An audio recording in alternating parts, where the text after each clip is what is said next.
Hey everybody, welcome to the Orange and Brown Talk podcast. Dan Labbe, Mary Kay Cabot with you. We are continuing our series here on each of the Browns' four quarterbacks. We're talking about if they can win the job, how they can win the job, what it might look like if they win the job. And we're talking week one, so right out of the gate, we're going through the scenario of each guy winning this job. So we've talked to Joe Flacco, we've talked to Kenny Pickett. Yes, we are going to talk Shador Sanders. That's our next pod in the series. But today, we talk about Dillon Gabriel, Browns' number 94 overall pick. They took him in the third round. Surprised a lot of people with the pick. They were very secretive about their interest in Dillon Gabriel. But let's just start here, Mary Kay, with this idea of why they fell in love with Dillon Gabriel and what their infatuation with him was all about. Because like I said, this was so secretive, but I'm sure they met with him at the Senior Bowl. Of course, Bubba Ventrone was a coach there.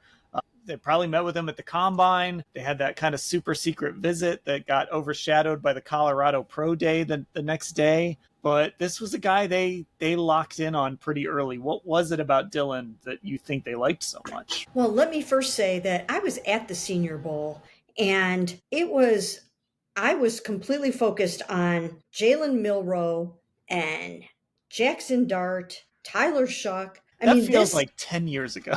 It does feel like 10 years ago. But I was not all about Dillon Gabriel. He flew under the radar.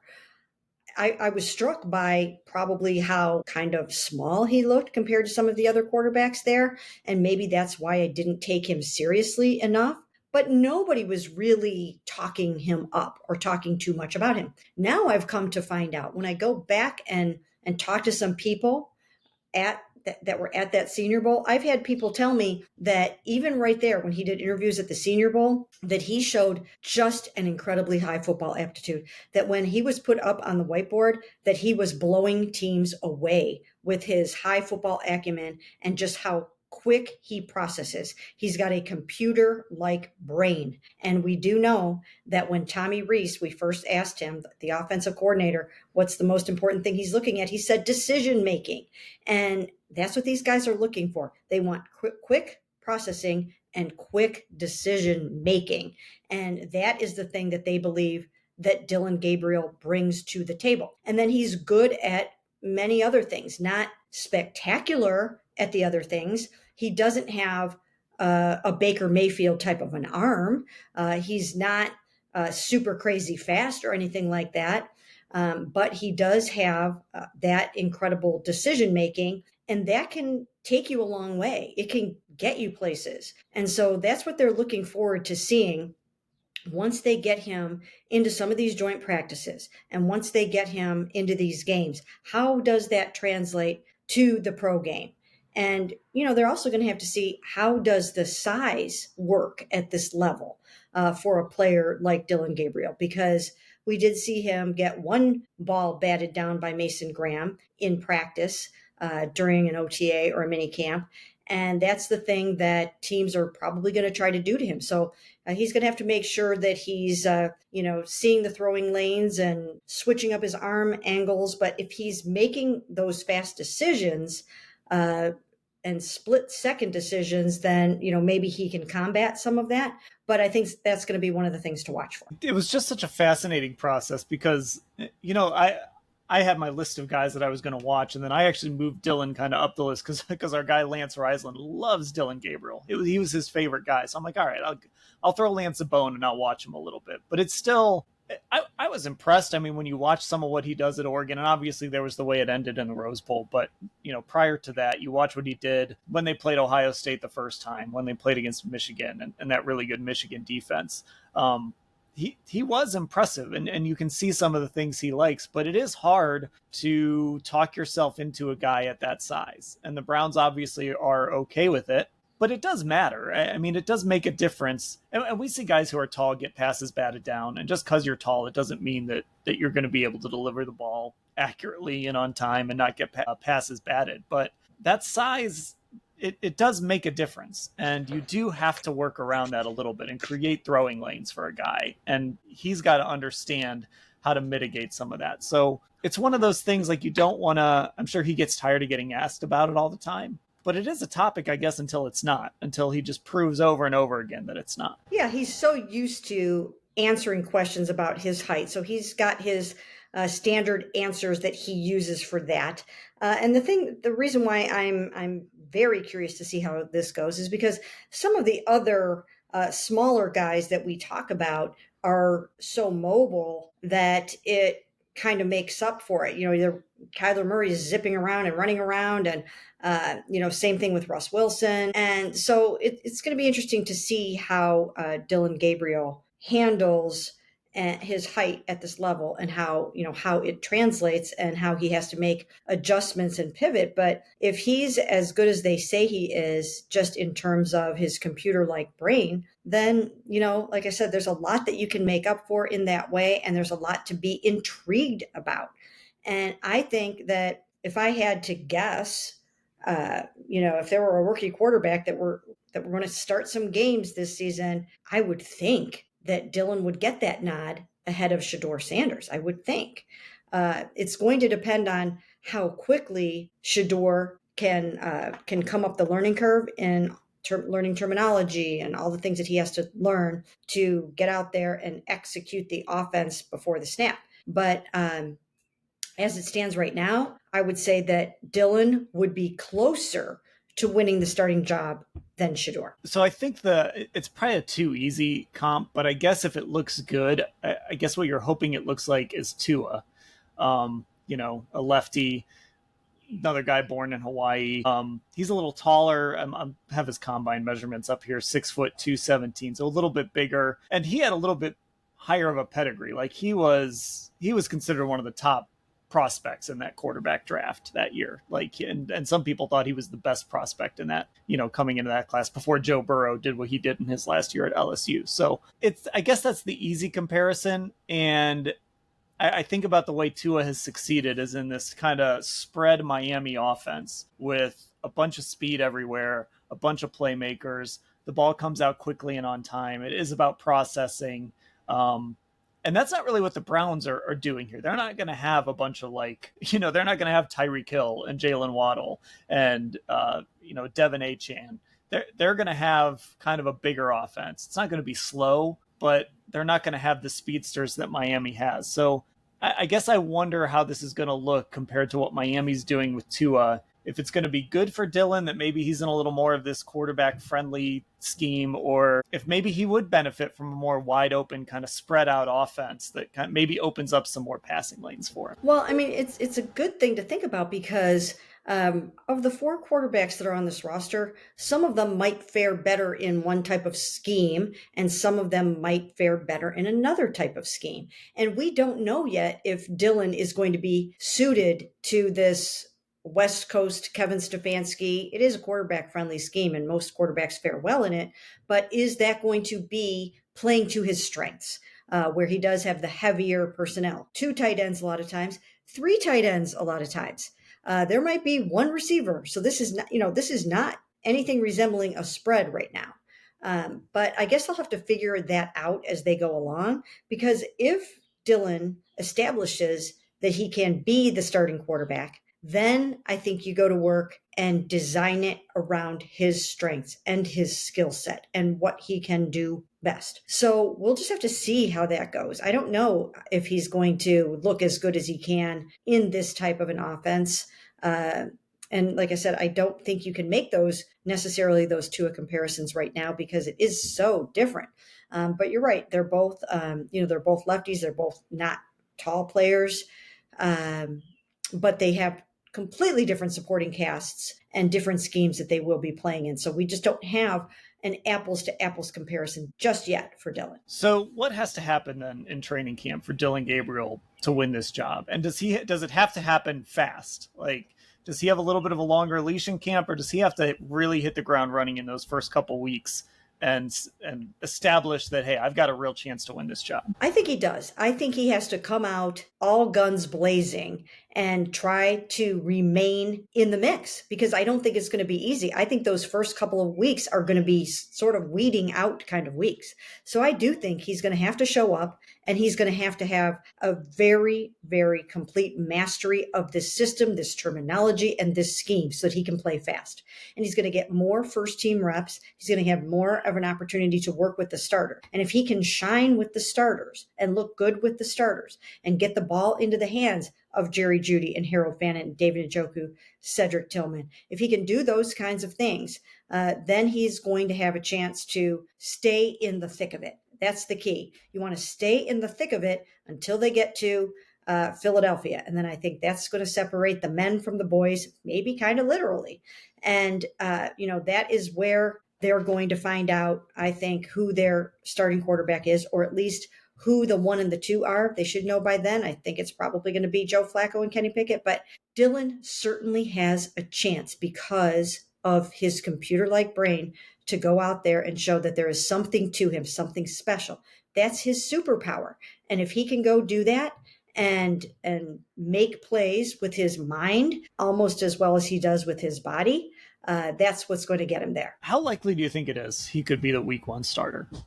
It's always the way we talk about these guys, right? Obviously, he was the quarterback they chose ahead of Shador, but he was also only a 3rd round pick. So it doesn't have the same sense of urgency as if you had taken Shador at number 2 or taken Dillon Gabriel in the 1st round or something like that. It doesn't have that urgency of just put him out there, just start. What are you waiting for? So I guess, what do you think the likelihood is that he could be the day 1 starter? I don't think the chances are great because, like you said, he's a 3rd round pick. He's a rookie. He's got things to learn. Why would you start a rookie ahead of 2 very, very experienced veterans?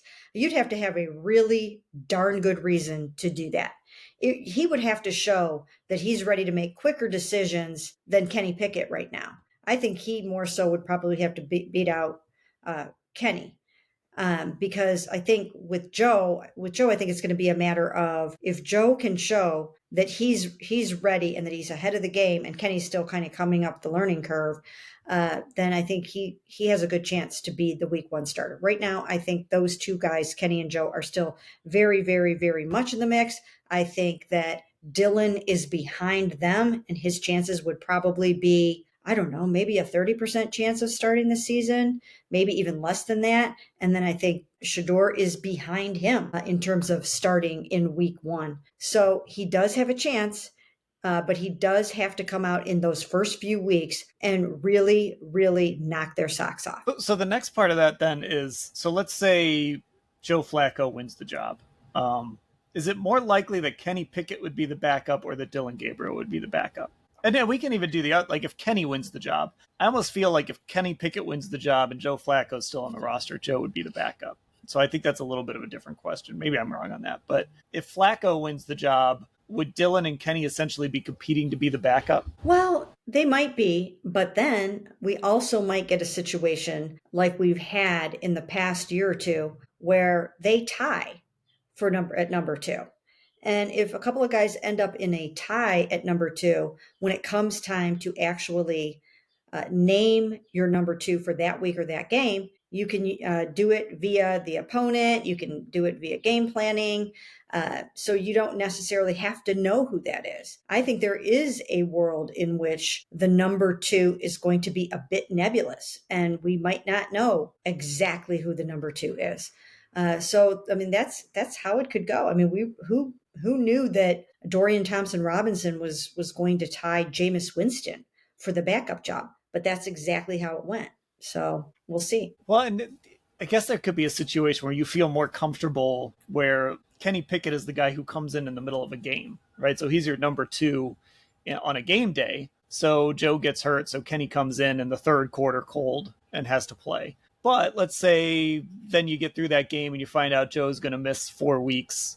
And so you're going to have a new starter. Maybe you feel better with, maybe Dillon Gabriel is actually kind of your number 2 if you're going into a full week with him as your quarterback. So Kenny would still be the backup and Dillon would almost leapfrog him with a full week to prepare.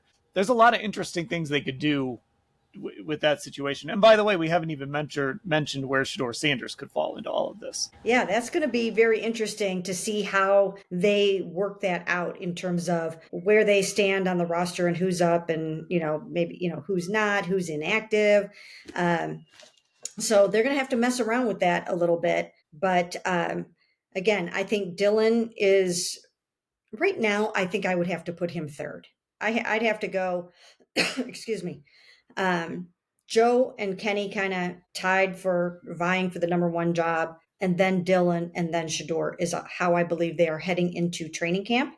But once again, these guys have it within the palm of their hand to shake up that order. And anything can still happen. And once again, that's why I think it's going to be really fun for fans to be able to come out in those first 2 weeks of training camp and see this whole competition live and in person, and get a chance to get a really good look at those young guys too. We're going to do a whole podcast on Shador Sanders, but I just think it's so hard to talk about these rookies without talking about them together. Um, what would it take for Shador to leapfrog Dillon Gabriel? Because we know, again, the Browns took Dillon Gabriel in the third round, and they can say all the right things, but I do think it matters where they drafted a guy, and I do think it matters. I mean, you've said it on this pod before. They passed on Shador so many times. They were more than willing to let him end up someplace else, and then when the opportunity came to get him in the fifth round, they just took that shot. I still think it's going to take a lot for Shador Sanders, and people might get frustrated by this too, because there might be some really good looking throws that come out on social media from Shador Sanders, because I still think he's a really good player, but I think there could be some frustration because I think it's going to take a lot for him to even jump Dillon Gabriel, let alone have a chance to start week one, which again, we were going to have a whole pod about that. But even to jump Dillon, I think is going to take a lot. Well, Shador throws a really nice catchable ball. We saw a lot of nice completions. He's very, very accurate. I mean, he was the most accurate college quarterback last year with the highest completion percentage at 74%. So you have to be doing something right if you're completing all of those passes. And he demonstrated that in spring ball. Now, again, we didn't see him with the starters. He's working with and against third teamers and fourth teamers, but he really does a nice job from snap to the end of the play. He's got good decision making, and he knows where to go with the ball, and he is very, very accurate. And once again, he knows how to vary his ball speeds, and he has nice ball placement, and he just does a really nice job, and it looks good. So all of those things are good. So if he continues that, and then he adds in the other part that he has to get, that's where he can make his move. And hopefully for him, he is studying his tail off right now, because that's the thing that he's going to have to do to catch up or leapfrog Dillon and some of the other guys. And that is know that terminology like the back of his hand, know that playbook like the back of his hand. These are long plays to try to call. And you can't be just thinking. You've got to know it. So hopefully he's at home with Shiloh and he's barking out plays to Shiloh and barking out the terminology like we've heard other quarterbacks talking about, having their wives help them memorize the terminology and the play calls, because that's probably the number one thing that he's going to have to do. He's got to get that in his mind. And then all of the other things that you have to do in terms of making sure that you are, helping to slide the protections or manage the motions and all of that. So, these are all the things that he's going to have to do. So if he can get his pre-snap game up to where Dillon's is, that's how he can beat him. Okay, there we go. Our quarterback series continuing here on the Orange and Brown Talk podcast. We talked Flacco, we talked Pickett. We got one more left after this. That is Shador Sanders. That's going to be the last in our series. If you missed any of them, they're right there on our podcast feed, Apple Podcast, Spotify. Just go search Orange and Brown Talk. You'll be able to find it there. It's also on our YouTube channel, Cleveland Browns on cleveland.com. If you click that podcasts tab, it'll take you right to the playlist for all of our podcasts that we put up via video as well. So check that out. On Twitter, we're Orange Brown Talk. On Instagram, we're Orange and Brown Talk. A lot of stuff will be coming your way on that Instagram feed once training camp kicks back up again. And then, of course, Football Insider, cleveland.com/Browns, the blue banner at the top of the page to get involved with that. Mary Kay, I'll talk to you later. Sounds great.